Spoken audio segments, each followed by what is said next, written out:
Hi, everyone. I'm Flora Pastorero. And I'm Carrie Perry, and this is Chick to Chick.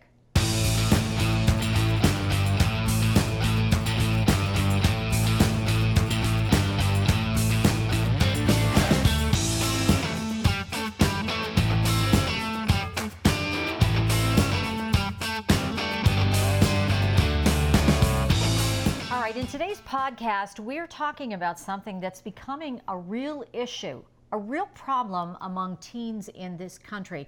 The good news is that smoking is down among teenagers. The bad news is juuling. Juuling, e-cigarettes, hookahs, all of these electronic devices. It's up, and it's way, the trend. Way up. It's becoming a trend. And kids have this misconception, and this drives me insane because I've heard it from my child, and I've heard it from other kids. Oh, it's safe. On what merit? I said, that's what I want to who know. told you that this is safe? Oh, well, the people who make the Juuls, the Juul company says that it's safer than cigarettes. Of course they do. Which makes me insane. Yeah. So we know the reality of that. That is not true. There are a lot of misconceptions out there, and quite frankly, a lot of parents don't even know what these devices look like. No. Well, and they're ever changing. They're sneaky, and they're things that look like something else that we would associate with, that's on purpose. Well, and what's interesting is now the CEO of Juul Labs actually came out with a statement, and he apologized to parents of teenagers who were using his e-cigarette products. He said, quote, "I hope there was nothing that we did that made it appealing to them," meaning teenagers. He went on to say, "I'm sorry that children are using these products. The products are not intended for children." This was from Kevin Burns, who is the CEO of Juul Labs. Really interesting that he said, "As a parent of a 16-year-old, I'm sorry for them, and I have empathy for them and the challenges that they are going through." He was referring to parents who are now dealing with kids who are using these products, which have a high amount of nicotine in them, which makes them highly addictive. Our guest today is Jennifer Folkenroth. She is with the American Lung Association. Jennifer, thank you so much for being here today. Thank you for having me, ladies. Jennifer, first of all, how did this whole thing come about? Where did juuling start, and e-cigarettes and hookahs and the whole 9 yards? How did this all start? You know, unfortunately, e-cigarette products are very new to the market within the past decade. So just as we were starting to see a decline in our traditional tobacco products, cigarettes, all of a sudden, here came this new product, an electronic version of inhaling nicotine and other chemicals that really kind of changed the game and changed our perspective on how to address prevention among our youth, as well as cessation for those who are quitting. So along what Flora was saying about it being safe, I mean, I have to admit, I really don't know much about it. I don't know anything either, but I do know that there has to be some element, as we now know, of something that is not good. But talk to us about this safety feature that they're saying is better. I mean, is that just a theory? What's going on with that, Jennifer? What do we need to know and not know? I have to tell you, the Food and Drug Administration has not found a single e-cigarette product to be safe and effective. So I can tell you without a doubt, we are seeing a huge increase among our youth, just 78% just in 1 year. 40% of kids across the state are using these products.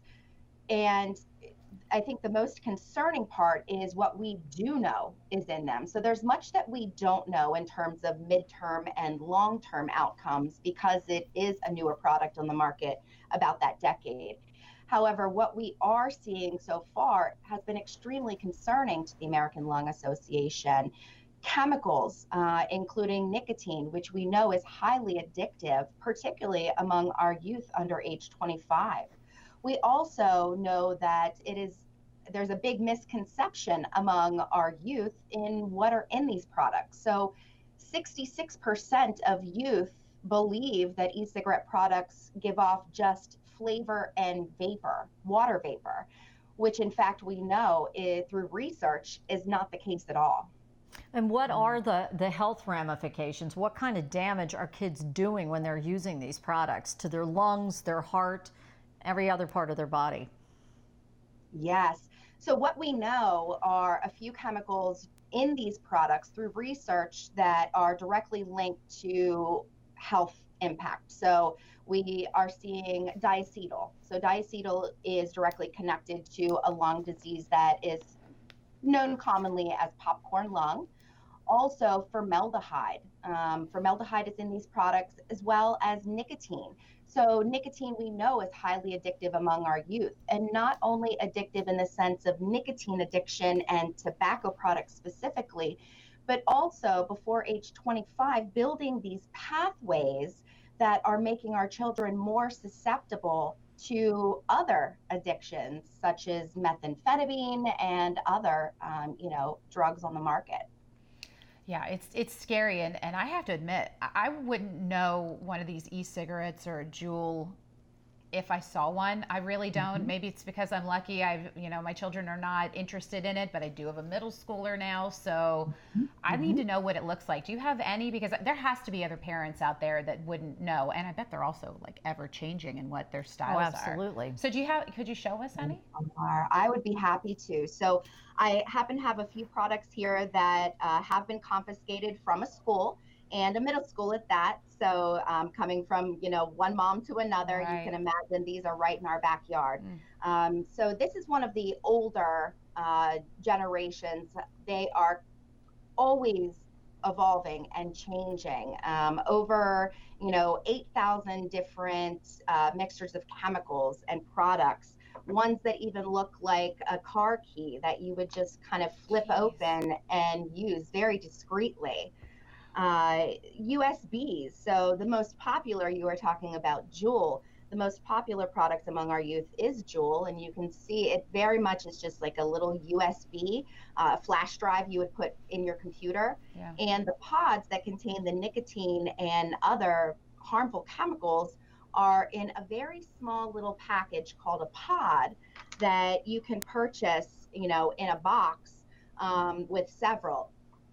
Deemed by its own manufacturer, one single Juul pod contains the same amount of nicotine as a full pack of cigarettes. Oh. And some teens will go through multiple pods in a day. Oh In my. a day? In a day.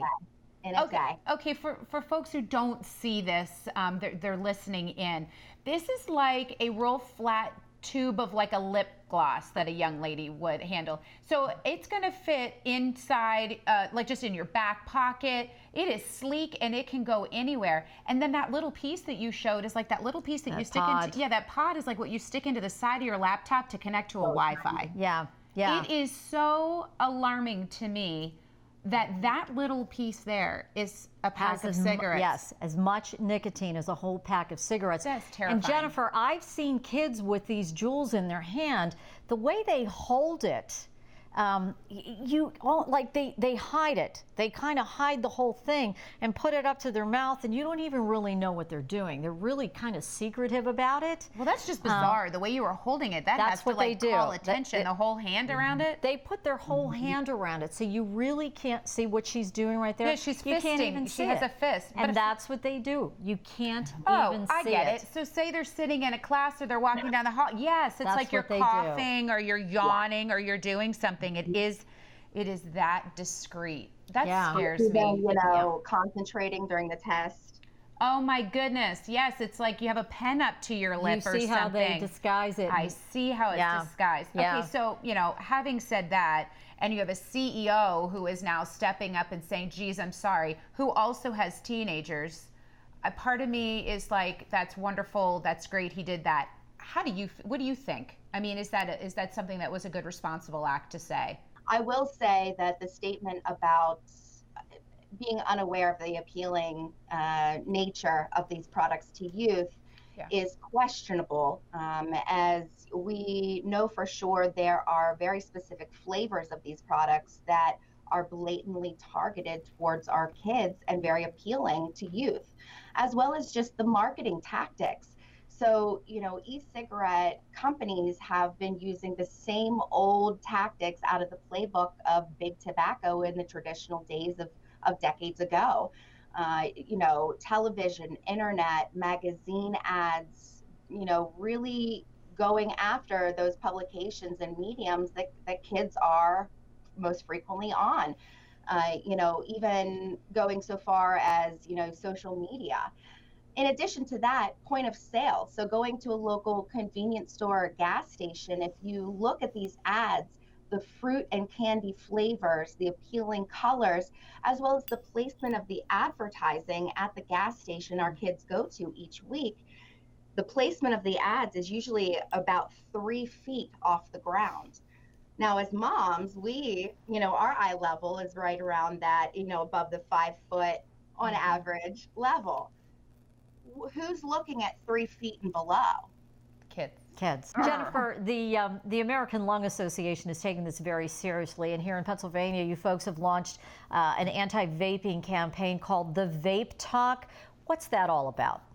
Yeah, so the American Lung Association is very concerned about losing this next generation to tobacco-related illnesses, diseases, and death because of using these products. And that's why we partnered with the Pennsylvania Department of Health to launch the PA Vape Talk campaign. This campaign really targets parents in having a discussion with their kids about these products, in hopes that parents can either intervene and educate their kids prior to them becoming hooked and addicted or initiating use of these products, or if unfortunately parents have found that their kids are hooked and addicted, really helping to connect them with proven effective cessation services that can help them quit before they get too deep into it.